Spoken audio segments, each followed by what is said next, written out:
What About Vietnam? A podcast with Carrie Newsom. The series where Carrie talks with travellers about their experiences and adventures. Find out more about Vietnam from the people who have actually been there. What about Vietnam? Whether it's adventure, exploring the culture and cuisine, shopping, or just soaking up the sun. Let Carrie and her travellers pave the way for a magical holiday in Vietnam. What about Vietnam?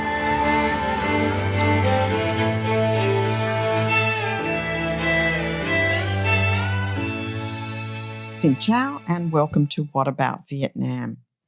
Today we're going to explore Phong Nha Caves, and I'm delighted to have my guest Howard Limbert on the program, as he is going to take us through the Phong Nha Caves in such a way that we can really get to understand what's truly achievable to experience in the caves and just what kind of skill levels we need to do that, if in fact we need any. A little bit about Howard. Howard's been exploring caves, believe it or not, all over the world and for 32 years. He is now the technical advisor for the Exalis company, and in that role he is all about putting together adventure tours for the company and about making sure the safety level is there and at the absolute best to ensure great experiences for all travellers. He negated to tell me until a little bit into the program that in fact he was a leader of the British team that explored the caves that actually discovered Son Doong back in 2009. So needless to say, he's got a lot of information and a lot to teach us about these caves. So you know, when you see all those fabulous photos of the cave systems, which, you know, definitely are out there on all your Instagram and your Facebook pages, showing off the system in Vietnam, you're going to learn in this program just what sort of time you need to set aside, as in 2 days to do it, 3 days to do it, or 4 days, and then what you'll get to see in those time spans. So I'm not going to waste any more time. I want to jump straight in and let's welcome Howard Limbert to talk to us about Phong Nha.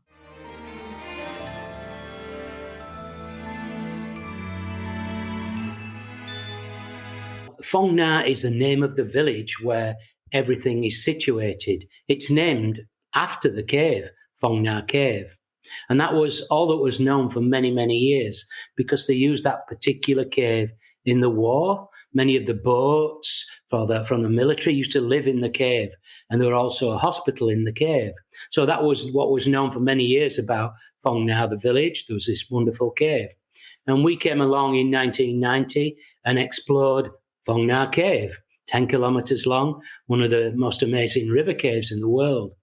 But we realized this was just the lower parts of the cave system where the river comes out. So over the last 30 years, we've explored many, many caves deep in the jungle upstream of Phong Nha Cave.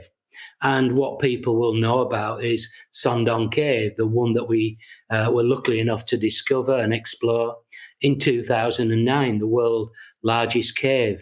But this is just one of many caves that are in that area. It's a tremendous, beautiful area, and we now employ many, many people, local people in the area as porters, as guides, even cleaning ladies, everybody. We employ nearly 550 people now. So it's a major concern, and many people are starting to visit Phong Nha. It is the fastest growing tourist destination in Vietnam. And it's the third most popular, certainly for foreigners coming into Vietnam, because foreigners are into sustainable tourism, they're into beautiful nature and peaceful and quiet. It's not like certain parts of Vietnam that's very busy and you'll see hundreds of people going trekking or visiting the sites. Phong Nha, we try to make it purely sustainable in that all the adventure tours that we certainly run, it's very limited number of people.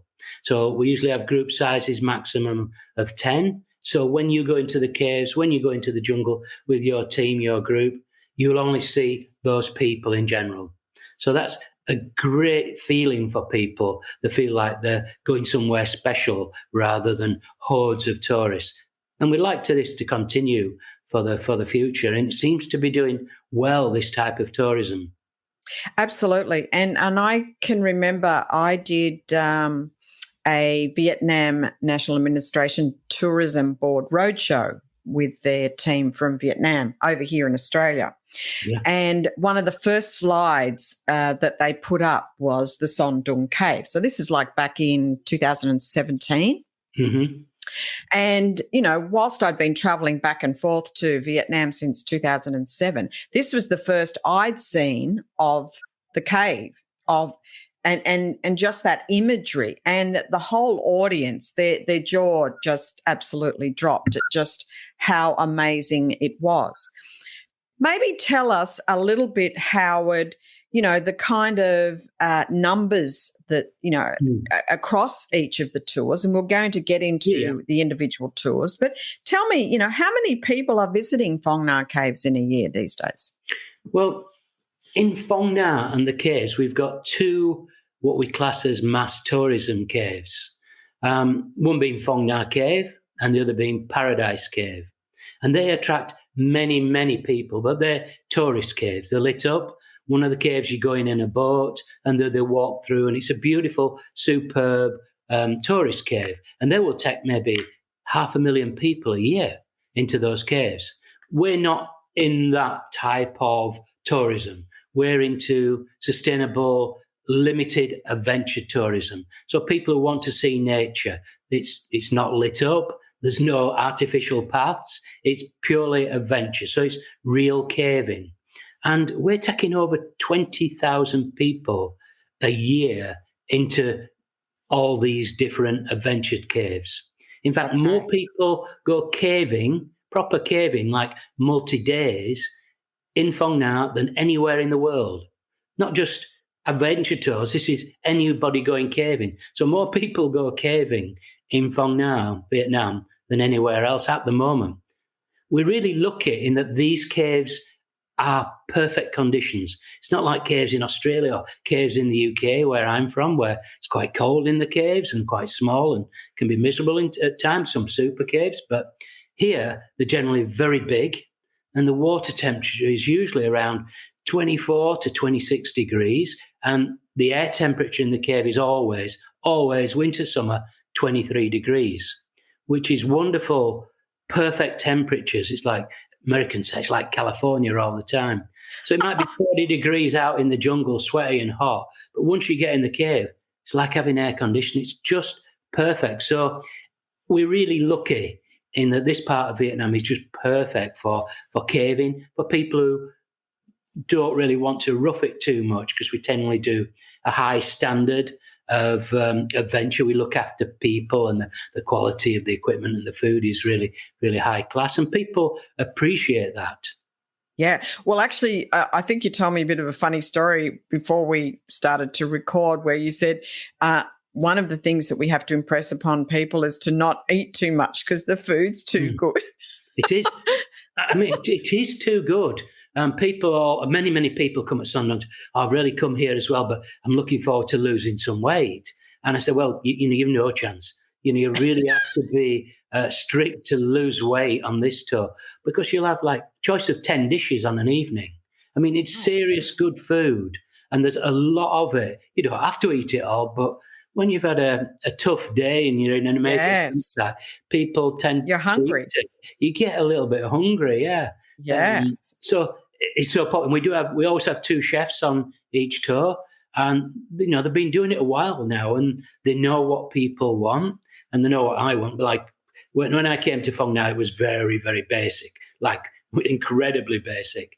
And I'm one of the few people who don't like rice, so I had to teach them to cook chips. That was the first thing I had to do. So I'm responsible. Oh, don't tell me you're going to, bring out the chip butty or something like that. Or very, very British. I am very British. So I said, look, we got to do chips. Customers like chips, and I love them. So well, there's plenty of carbs in that, so that's probably helpful. The other thing we noticed is lots of certainly foreign customers don't do noodles. Certainly, many Americans can't do noodles for breakfast. I mean, we obviously supply various noodles, furbo and things like that. But after a few days, if you're on a 4-day tour, for instance, they get a little bit fed up. So I had to teach our chefs how to do pancakes and how to do French toast, or eggy bread, as they call it, just for the customers. So it's very nice for breakfast. Now we have a great variety, but we try to do a variety for vegan, vegetarian, or meat eaters. There is no problem in the sort of gluten-free and things like yeah, that. we're getting a lot more of the gluten-free. The only difficulty we do have with gluten-free is like sweeties and snack products in Vietnam, obtaining gluten-free snack products. So that's the only thing we ask, if they are genuinely gluten-free. We have a lot of people that like to be gluten-free, but not 100% genuine, with celiac and other problems. So we ask them to bring their own snacks, although we do find that the meals are so plentiful that you don't really need to bring snacks. Very rarely people. And we have to get them to just stay shy of that rice wine, because that can tip your hair back. We do bring a little bit of rice wine, but we limit it as just one on an evening to show people what it is, because that would be really dangerous. It is dangerous stuff. My tip for rice wine is, if you get to like it, you've gone too far. I mean, you're in a real mess if you like it. Because it doesn't taste nice. There's nothing awful. Now, Howard, I'm going to get you, if I may, we're going to kind of unpack some tours for people, because something that I need to share with you is some of the queries and the questions that I've got over time is, how much time should we allow, and what if we've got an extra 2 days, what would we get to see in 2 days, or if we've got 3 days? So you and I kind of agreed that we would unpack a stay, and you could give them some guidance around, periods of stay, so time that they've got allotted. And one thing I loved about your website, and for everyone listening, I'm going to put the links to the Exalis website, because I've never seen a website that's got every frequently asked question that you could possibly come up with. That website has got it. So if you, after this episode, want to know even more, and we didn't cover it here, we'll definitely go there. The answer will be there. But having Howard with me, I want to talk about, if you do have extra days, or you can pack in some time, I definitely recommend you coming along to Phong Nha and doing a cave discovery tour. Now, I want to preface this by saying that one of the things I learned from the website is about kind of managing expectations, in the sense that if you're flying in from the UK, it's probably not a good idea if you land in the morning and then, you're getting yourself to Dong Hoi and then you're jumping straight into a tour. That's probably not a good idea. You would probably settle yourself in Phong Nha, have a good night's rest, and then begin the tour the next day.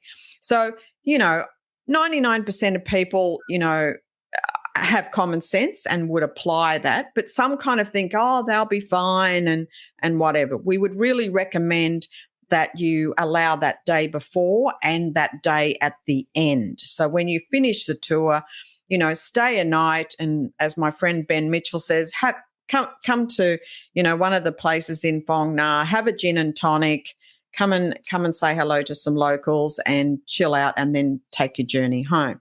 So starting with the 1 day, would you put that in what you call the tourist cave? So that's really what you're going to see in 1 day, or is there other options, Howard? We're going to come back to Howard just as he explains that the Exalis tours are not really what they classify as tourist tours. If I may just explain that difference. There are very short rounded tours of the Phong Nha Caves, but they are very much for very short trips, maybe only half a day or a few hours at a time.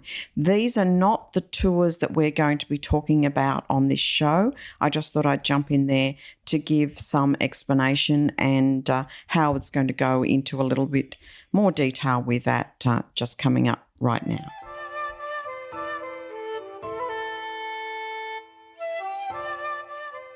No, these are not tourist caves. All our tours are relatively remote areas in beautiful scenery in the jungle. You will not see thousands of people. Right, we run 3 types of one-day tours. The first one, a simple one, is our family tours. We run family with children and parents into very easy caves, short walking, no swimming in the cave, but we'll have swimming in rivers and fun activities in the rivers. We keep young children from our main adventure tours.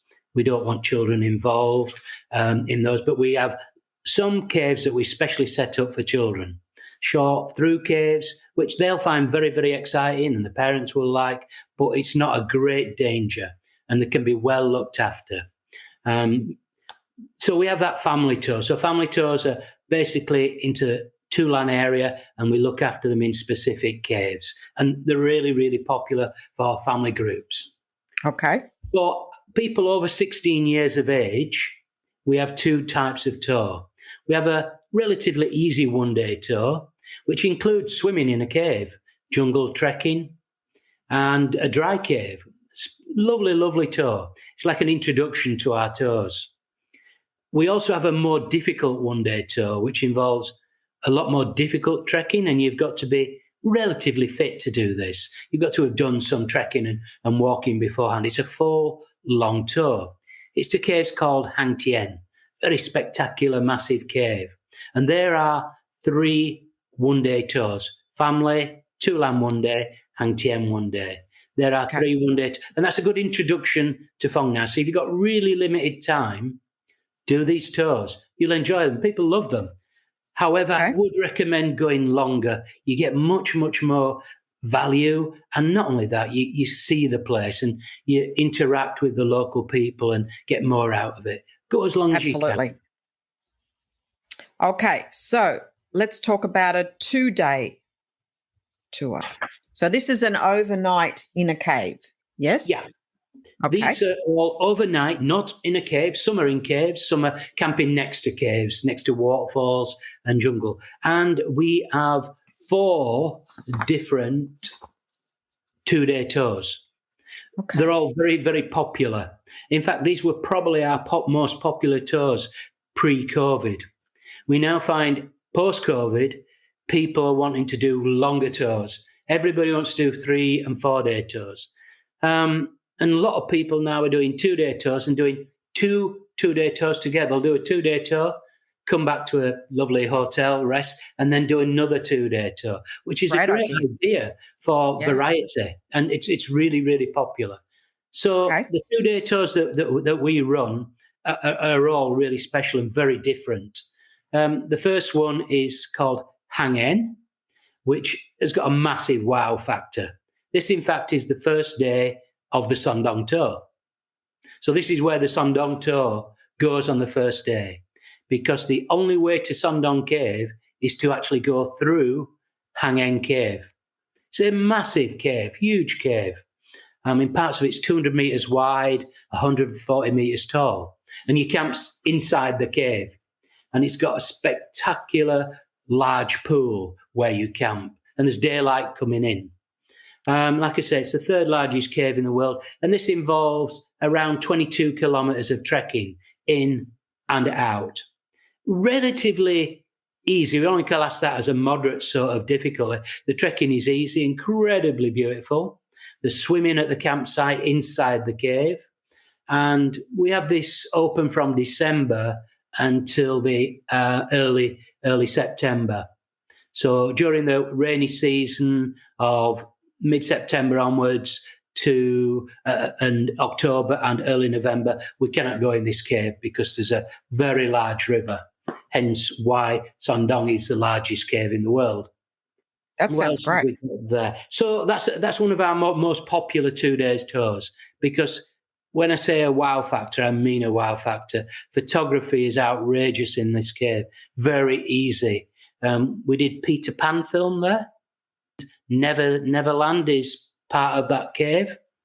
What I'd like to say is, well, this goes out to the world. So the location is brilliant, but the film is terrible. The film is shocking, but the location is fantastic. Yeah. I'd like to say another word, yeah. So mum's the word. that's what we'd say about Hang End. Very, very popular cave. Okay. But the walking is relatively easy. There's nothing too technically difficult about that cave. And the walking. There's jungle, and there's a lot of river crossings. You will get wet. 30 river crossings to get. As long as I get wet and I don't get leeches, I'm okay. But no, there's not many leeches on that particular tour. You can never guarantee it. Sometimes on the way out, if you've had some rain, but leeches are least of your worries, really. Leeches are no problem. Right. No problem. 2 land, 2 day. This was our first multi-day trip we ever invented. This involves 5 caves. Some are dry, some are very wet because you have to swim through. Some of the caves you swim from one entrance, go through, and come out in the jungle. Brilliant campsite next to a lake and waterfalls. It's a tremendous fun tour. Is 2 land 2. Very, very popular. And again, this is open from mid-November till mid-September. And it's only a moderate tour. It's not too difficult. And it's a great introduction tour. And it's a fun tour, a really fun tour. People like it. My personal favourite is the next one. It's called Hang Va. That's VA. It's a 2-day tour again. And it really is a real caver's cave. You do 2 caves, and one is huge, massive, fantastic cave, beautiful. But the other cave, you actually touch the sides in places. A lot of Vietnamese caves are so big, you can't even see the sides and the roof. But this cave, you'll actually physically, it's not tight or claustrophobic, but you'll actually touch the walls. And there's quite a lot of water in places. It's quite exciting. And people love it. And there's also some technical sections in this where you wear sit harnesses and you clip to ropes. So it's very, very good for that. I really, really would advise doing this tour because it's got some of the most amazing formations in caves in the world. We've got stalagmites that grow underwater, that are formed underwater, and there's nowhere else like it in the world to this particular cave. These are unique formations to this cave, and there's thousands of them. And it's really, really beautiful cave. Not too difficult of a walk. It's technical, scrambling up and down rocks, but it's not a long, great distance. So it's not too physically challenging. And again, we have lots of safety assistants looking after people on any of the technical sections. Safety is our priority at Oxalis. We look after people, and you've only got to read the reports. They're well looked after. In a group, if in a group of 10, that's maximum. Yeah. And it was great to hear that you've got support staff, like 7 to 10 people, and then you've got people carrying your, luggage and food and things like that, which is awesome. But out of that 10 people, give me an age breakup. Like immediately think of, young people taking the biggest chunk, but you alluded to me the other day that it's more that 30 to 55. Yeah. Is that correct? Yeah. That's correct. It's generally that sort of age. We've had everybody from 16 up to 80 doing our tours, including... Yeah, but that's at that end and that end. But what's the biggest chunk of people? Probably 30 to 55, I would say. That's our biggest chunk of people. We are finding now, in COVID time, we get a lot of ladies, more ladies than men. We're about 60 to 70% ladies. This is for Son Doong as well. Young ladies from Ho Chi Minh, many now are coming up to do these, and they love it. They just love doing it. Vietnamese are becoming very active, and they're really into this sort of adventure. And it's great to see, rather than sticking at home on a computer, that they're getting out. And now they're finding that they realise they've got something really special. They did not realise that Vietnam has these incredible places. It's only that it started to go out to the world that they realise that these are unique places that are nowhere else in the world, and it's in their own country. It's a funny realisation too that for me, sometimes the Vietnamese, and I mean this with the deepest respect, when they see the European or the Westerner think that the place is great, then they decide to look at it with new eyes. The thing that Vietnamese really like is the quality, because let's be perfectly honest, some of the tours that are available in Vietnam and some parts of Asia are not the highest standard for safety. And they're really concerned about that. And Vietnamese love Oxalis because they realise it's a very high standard of safety. And that's why they keep coming back and telling their friends, and they keep coming back because of that standard, because we like to keep our quality of tours. You might pay a few dollars more, but you get better quality food and better quality service, better quality equipment, and they understand that. That's why they keep coming back. So all our equipment is imported, all our caving ropes, all our harnesses, every safety bit of equipment is imported from France, from the UK, Switzerland, because I've used it, I know it's good, I know it will work, rather than buying something that might have been imported as a copy from China. So we don't do that. It's always imported from Europe. We pay a bit more, you generally get better quality.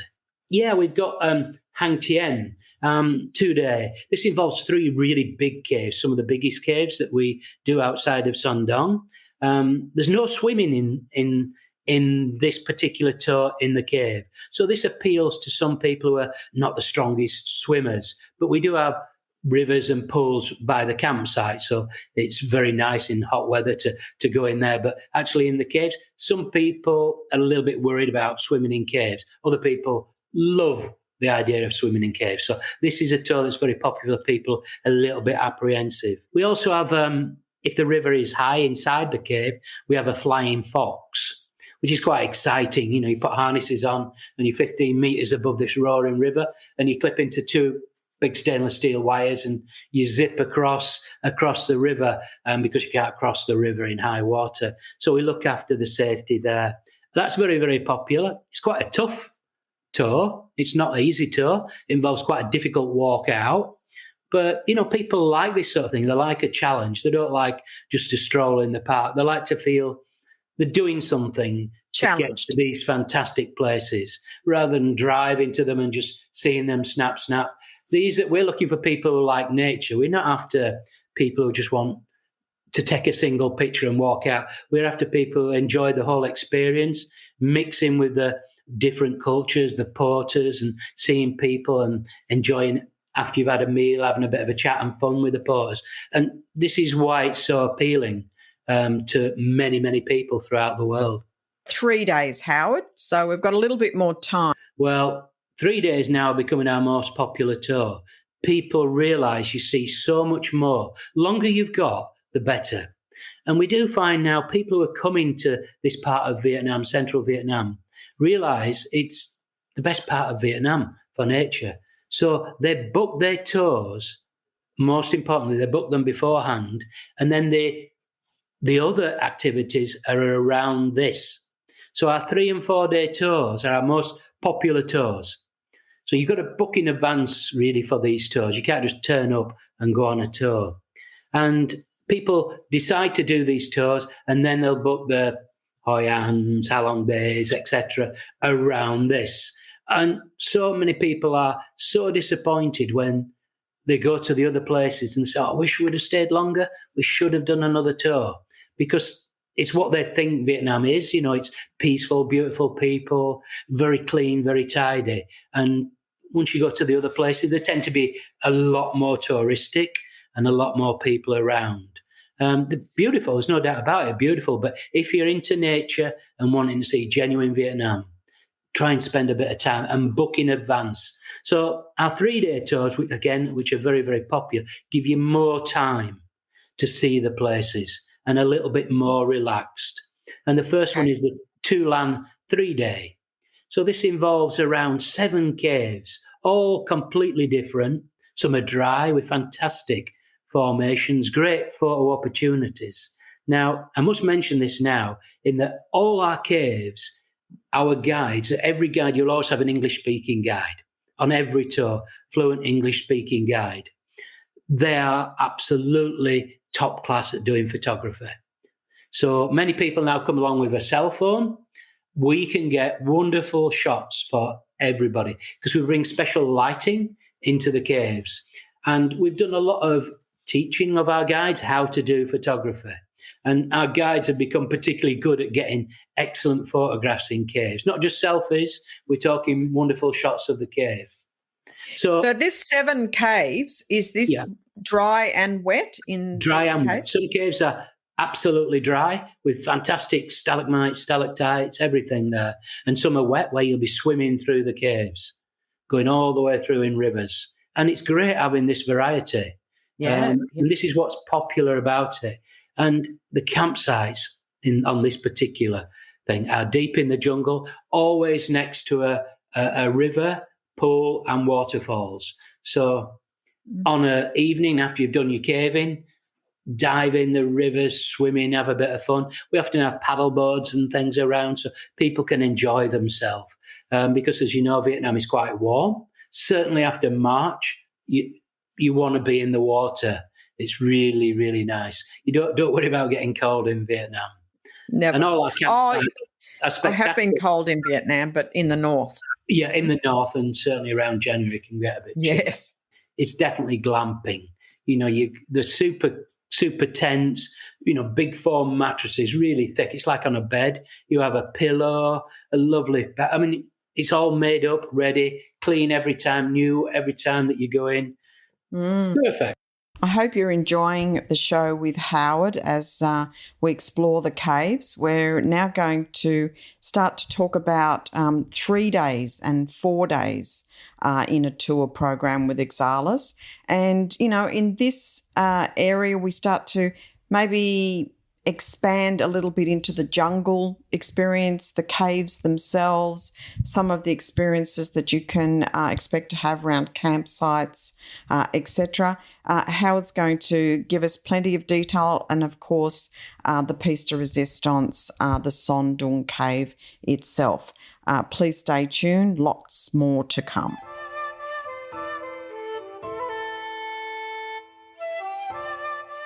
So, Howard, we're up to the second tour that you run for 3 days. Mm-hmm. The second tour is very different from the first tour. It involves quite a lot of jungle trekking. It's for people who want to see more jungle and perhaps less caves.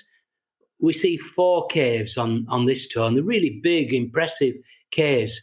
But what's very popular is the jungle trekking and the campsites. Spectacular remote campsites, again, next to rivers in gorgeous, gorgeous areas. Very, very popular for people, especially who don't want to do a lot of swimming in the caves. There's a small number of people who are a little bit worried about swimming in a cave. I don't know why, because they're well looked after, everybody who swims, but some people are a little bit wary about the feel it's not for them. So this is a trek, quite a difficult trek, and so you've got to be relatively fit to do this particular tour because the jungle trekking is a little bit demanding, climbing quite a lot of hills, and it's in a jungle, so it's a little bit rocky and slippy in places. So it's very, very popular. It's become incredibly popular, this tour. I would think it would be popular with the European market in particular. Absolutely. It has been. But we're finding a lot of people like to do this tour. The caves are spectacular, but that's only one section of it. They love the campsites, the remote, beautiful campsites. And what's the name of that tour? What's that one? It's Tien 3-day tour. Hang Tien 3-day. Okay. All right. So now we've got 4 days. Now, I just want to preface before you begin this again to people, when we're saying 4 days, that's 4 days of the tour. You need to allow then your your day before and your day after. So really you're looking at 6 days, and you need to consider that for all of the other ones that Howard's talking about as well, because you'd be doing yourself a real disfavour by not. And let's face it, it might not be a place that you might get back to again very soon, although Howard's shooting me in the foot with that and saying, he's getting a lot of repeat visitors. But certainly to do it in a way that you can really enjoy it, that you're not pushed for time, you don't feel like, the buzz is on you and you've got to rush back. So, Phong Nha is really opening up, and I think that you would do yourself and the people that you're traveling with, because everyone kind of deals with exhaustion and, chewing up some energy doing these things. It can be quite tiring. I'm thinking, most people will be lights out by 7 o'clock or 8 o'clock at night because they're pretty exhausted after the day. And you are taking in all that beautiful oxygen and fresh air and just all that beautiful natural wildlife. So that can actually wear you out. So definitely give yourself those days either side. All right. Now, Howard, take us on the 4-day expedition. Before I do that, I would like to say that all our tours, even the 1-day tour, start quite early in the morning. So to get to your point, it is useful to come the day before, because most of our tours will start 7:30. We'll leave 7:30, drive to the drop-off point. So it's quite an early start. And you might not get back until 5, 6 o'clock in the evening. And like you said, you may be a little bit weary. So you don't want to be getting on a bus, train, plane at that time of night. So we do strongly advise coming before and afterwards.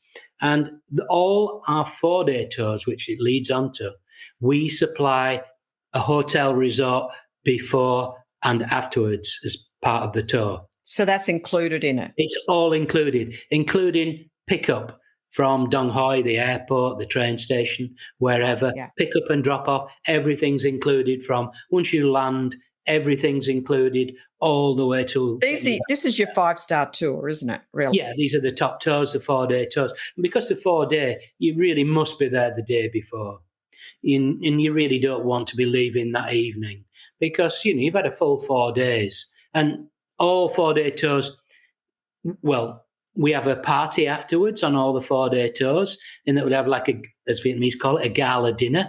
So we have a meal, and the guides and some of the porters will come along and have a bit of a celebration. I'm sure there's lots of experiences to share. There's a lot of good things I can't tell you about there. Yeah. What's that? What goes on tour stays on tour. That kind of thing.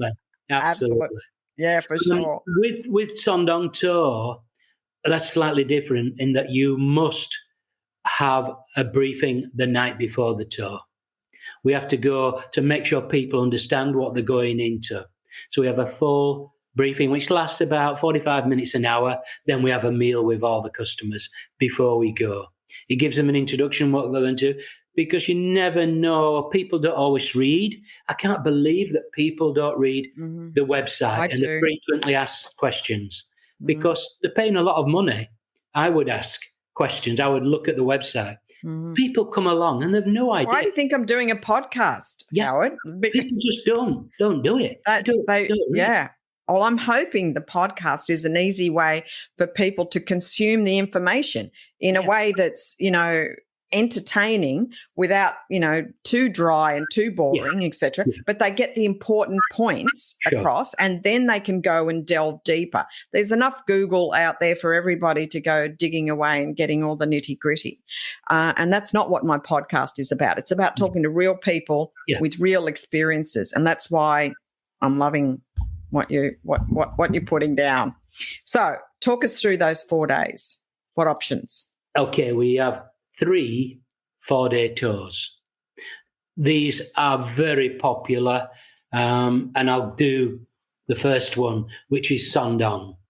This, I don't really have to sell or say anything about it because so much is out there in the world now. But this is the ultimate tour that we run. Quintessential. Yeah. This is what pulls everybody to Phong Nha. And this were our idea. We use Son Doong as a promotion. So everybody reads about Son Doong, they see all the pictures, go, oh, I want to see that.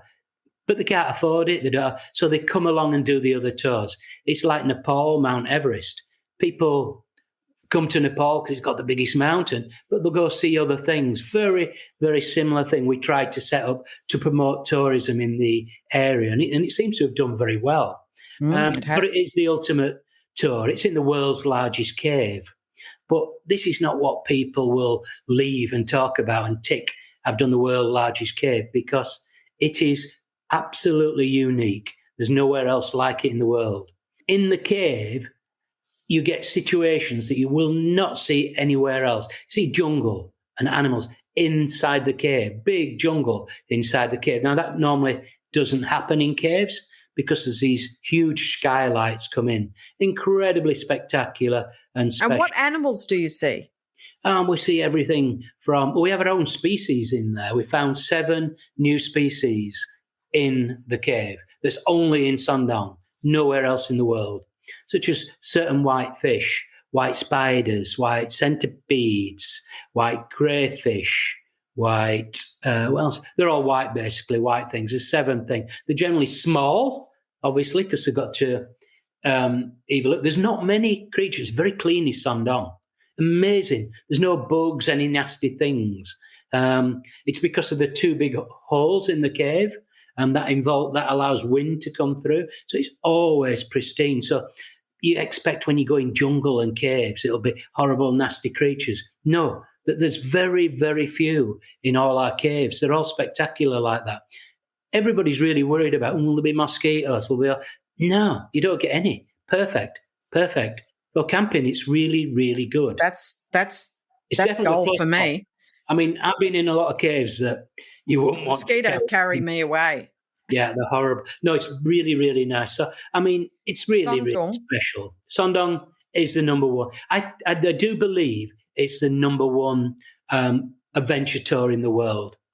I have taken 6 people who have climbed Mount Everest to the top of Mount Everest through Sundom. And each and every one of them said, Sundom is a better experience than climbing Mount Everest because of the situation you get. They're all blown away. I can say all this now because I know every single person who has ever been in Sundom will say it's the best thing they've ever done. There's nothing like it. It's so unique. So it's a wonderful thing. This is what I do most of the time. I look after customers and look after the safety in Sundom. And on every tour, there's one of the original explorers goes along with the team.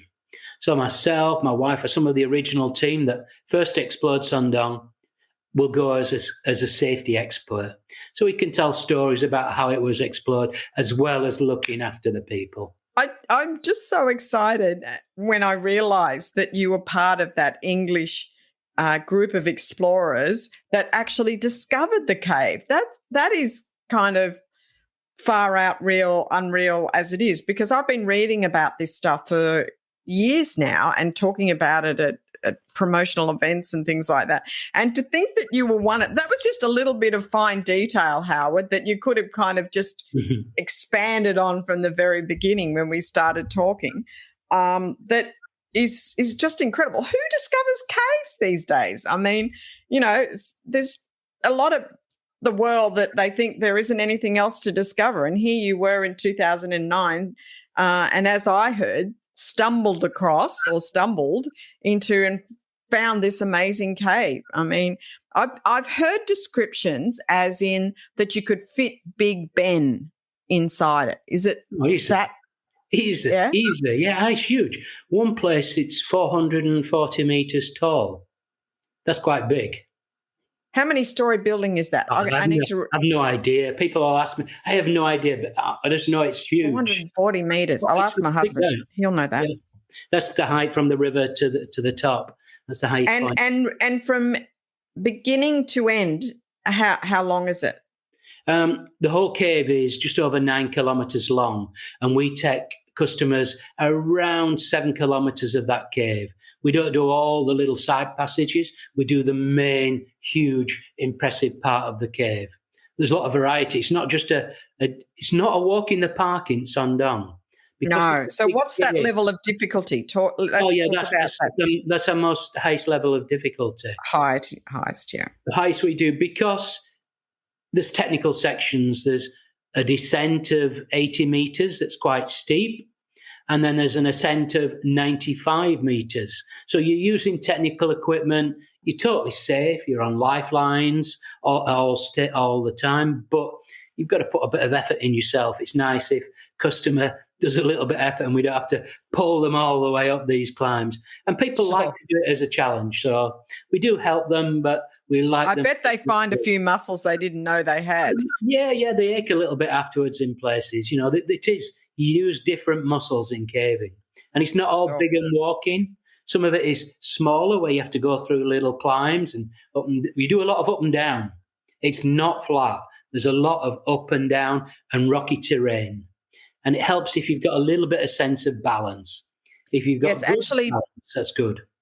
Yes, yeah. Actually, balance was one of the key things that Ben Mitchell mentioned to me. He said his mother has done it, and She did, yeah.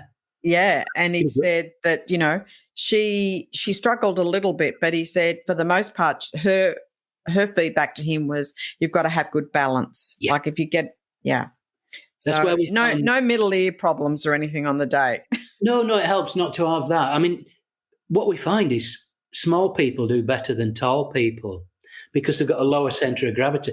So Vietnamese, they are remarkably good at balance.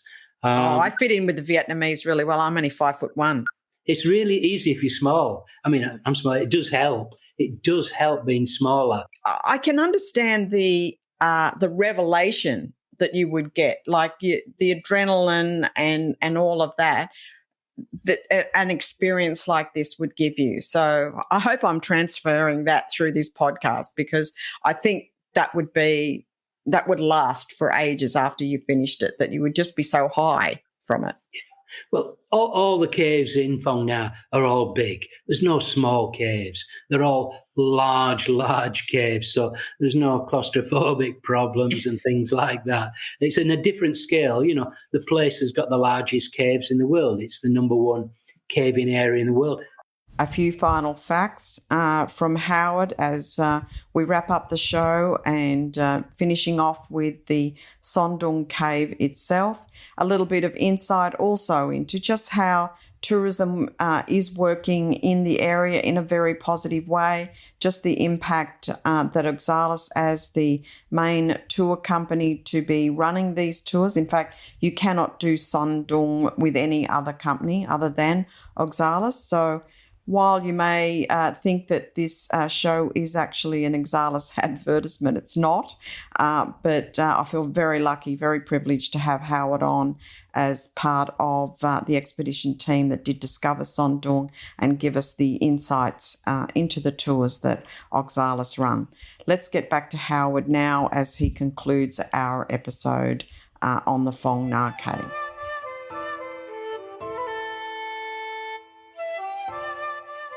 Son Doong, the most important part of it is it's very limited, the number of people. It's a rule, a requirement. We're only allowed maximum 1,000 people in a year. And the group size is maximum of 10 that goes in. So that's only 100 tours in a year.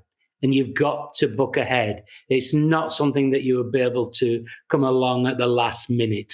How far in advance? I heard at one point you had to book a year in advance. Sometimes up to a year in advance. Like I know next year will be sold out up until at least June. So we'll have a few places, maybe 100 places left June, July and August. But a lot of people then will book the following year, because this is something that they'll sort the holiday around. It's so special, so unique. They will book in advance this particular tour, and then they'll sort the rest of the holiday around these tours. Most of our 4-day tour people do that. And you've got to do it in Son Doong because there's very limited people allowed to go in. It's for conservation and protection of the cave. For sure. Okay, so in the 4-day packet, we've got one other tour that you offer. Well, we have at the moment, but I'm going to tell you about a new tour as well. But the other 4-day tour that we run maybe 2-3 times a week is what we call the Lan 4-day tour. This covers all the caves in Lan and all the Tien caves together. It's a physically tough tour, and people must have a good degree of fitness. This does involve abseiling, if they wish, into a river, swimming in caves, dry caves. In fact, everything is involved in this tour. It's a really, really great tour, is this, and we run it from January to the end of August. It's popular because it's a 4-day tour. We find in post-COVID, most people want to spend a long time rather than just the odd day. If they're traveling all this distance, they want to spend a long time in the area. It's a great tour. It's Lan Tour, and obviously it's a lot cheaper than Son Doong. You see numerous caves. I think it'll be the region of 10, 12 caves, all completely different, magic campsites. But it is tough. It's not for everybody, this. It is a little bit tough. And it's probably more popular with the slightly younger people because they like a little bit of a challenge. So maybe it's slightly younger. We still get people up to 60 doing it, but it is a little bit of a tough tour, and I would expect people to have some degree of fitness. You've got to have done something. You've got to have done quite a bit of trekking before you go on this particular tour. And the last of our tours is not up and running at the moment, but it will be end of February, March. And this is a new 22, yeah. I lost track of tours, years with COVID, don't you? Yeah. This is going to be called Hang Ba, B-A. Now, this tour is going to involve 6 caves that nobody has been in but the original explorers, which I was in 1994. I was fortunate to discover these caves, and they were really, really remote in 1994. Nowadays, it's possible to get into this area with a 4 or 5 hour jungle walk. Now, this may be not for you because there will be leeches on this tour. Leeches plus. But leeches don't cause any problems, but it's quite a difficult walk in and a walk out. But the caves are outrageously spectacular. They are massive. They are so unique, and nobody's ever visited these caves. Photography will be tremendous. We'll get sunbeams in certain caves, which is very, very nice. You can stand in a sunbeam in a certain cave.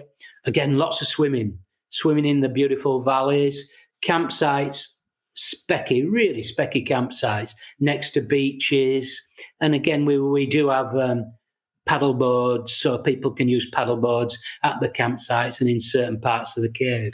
You know, you can't have done nothing before you do. You should be able to done a few treks. We advise people to have done some trekking, hopefully multi-day trekking.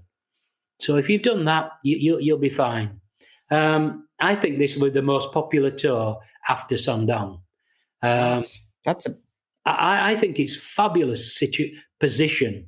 I know this area quite well, and it is really unique. There'll be a lot of wildlife because it's deep into the jungle, so there's a good chance of seeing monkeys and things like that in this area. We see them also at Son Doong, but I think also in this area we'll see monkeys because it is quite remote.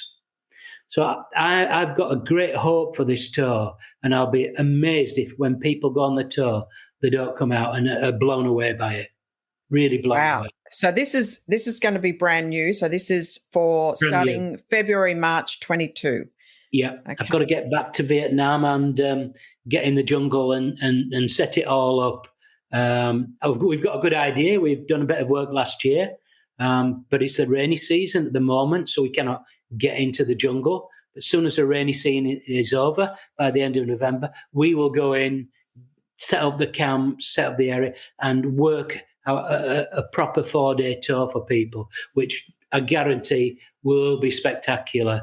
And people are already asking about, because many people now, even though we've got lots and lots of tours, especially Vietnamese, have done all our tours, and they've done them twice. And now they said, can you give us another tour? And they always want to come back to Oxalis because it's quite good. They look after people and they really like it. So this is our new tour that we're hoping to, we've got permission from the parks and the authorities to start a new tour. We just need to actually set it up and sort out the finer points of exactly where the campsites are going to be and the exact route through the jungle. People talk about tourism and they always feel that it's detrimental. But what we've seen with the tours that we run, because of tourism, there is a lot more wildlife. So tourism has helped conservation. Now, that's really unusual. And the reason is that we employ the people who used to do the illegal activities. Simple as that. So we employ the best junglemen. People who used to go out into the jungle collecting animals, collecting the rare woods, they're all employed by Oxalis now because we decided we wanted the best people, and these are the best people in the jungle for carrying and looking after people. And it's made a huge difference. Anybody who comes on tour are really helping the local community. We employ over 98% local people in Oxalis, our 500 people. We have to have one or two from Ho Chi Minh or Hanoi with special qualifications that we need for certain posts. But the vast majority are people who are from that area. And so they enjoy working, and it's a very young company. A lot of young people work. It's a great company to work for, and it's great fun working there. And it's helping. All the money comes back into the local community. And I'm not bullying Oxalis up, but the Vietnamese people are lovely helping other people. Yeah. We give a lot of money to help the local people, be it toilets, floating houses, children, helping people out. I think we give something like $180,000 last year to charities. And this is purely from tourists buying T-shirts, buying pants, things like that. Every single penny of the money goes back into foundations that we have, which I really like to see. That's why I'm still working at Oxalis rather than retiring and living a nice life. I enjoy being over there because it's doing good things for the community and helping the local people, which I think is very important. Very important, and I'm really glad to hear that. And I've heard that from other people in Phong Nha as well. So I'm just really glad to have you on the show, Howard, for your time, for your insights, for everything. I've learnt a lot as well. I'll let you go and enjoy the rest of your day. I know you're off to Iceland, you lucky duck. But thank you again for being on the show, and I hope to talk with you again soon. Thank you, Kerry. It's been a pleasure. Thank you for listening. Check out the episode notes for more information. What about Vietnam? Don't forget to subscribe, rate and review, and stay tuned for more fun adventures in Vietnam.